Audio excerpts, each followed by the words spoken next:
C'est une histoire qui nous vient du Mali.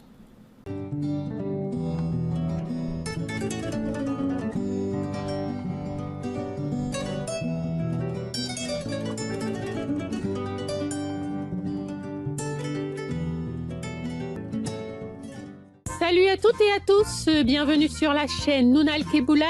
Avant de commencer, nous vous invitons à vous abonner à notre chaîne et à activer les notifications via la petite cloche en bas à droite sous la vidéo, ce qui vous permettra d'être informé des prochaines histoires publiées. Ceci étant dit, nous vous souhaitons une agréable écoute.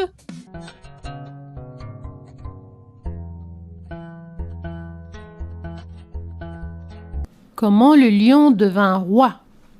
Voici la devinette du jour. Avant de commencer l'histoire, je t'invite à la lire, à donner ta réponse dans les commentaires et tu auras la réponse à la fin de l'histoire.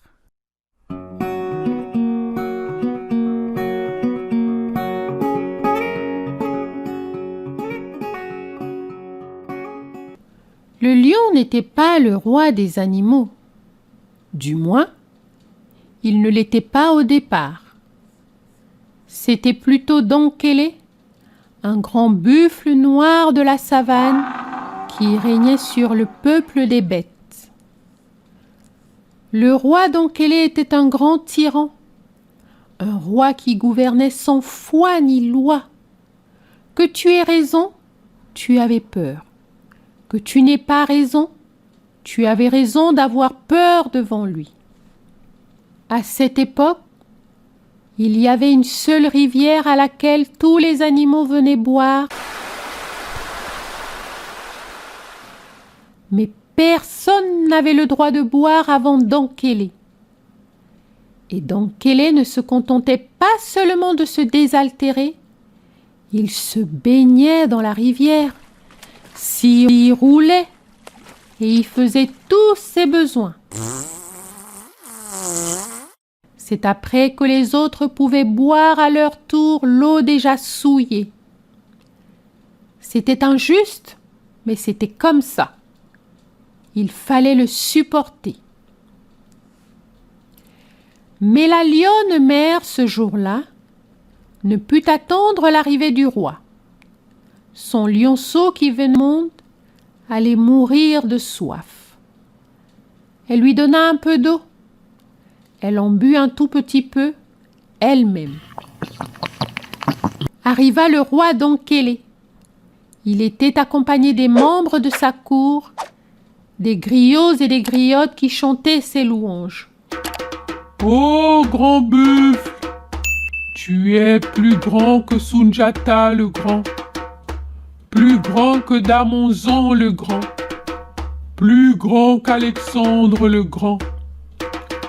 Ô grand buffle, tu es le plus grand. Tu es plus grand que Sunjata le grand, plus grand que Damonzon le grand, plus grand qu'Alexandre le grand. Mais le roi Dankele, quand il fut au bord de la rivière, vit qu'on avait osé boire avant lui le roi. Il se tourna vers son peuple et, les menaçant de son regard, hurla sa colère. Et sa colère fit trembler tout le monde. Qui est-ce? Mais qui est-ce? Qui est-ce qui a donc osé boire avant moi le roi? Si vous ne me désignez pas le coupable, vous l'êtes tous. Terrifiés se regardèrent dans les yeux. Tout le monde avait vu la lionne donner à boire à son petit. Mais qui pouvait prendre la responsabilité de la dénoncer à cette brute de roi? Lienne le fit. Moi, je ne vais pas payer pour une faute que je n'ai pas commise. C'est la lionne qui a bu avant toi. Voilà, j'ai dit. Et aussitôt d'un bond, le roi Dankele écrasa la lionne avec ses grosses pattes. Mais le lionceau n'était pas mort. Il s'était sauvé à toutes pattes et était allé se cacher. Il attendit. attendit jusqu'à ce qu'il soit devenu grand. Quand il fut devenu un grand lion, dont le rugissement retentissait à travers toute la savane,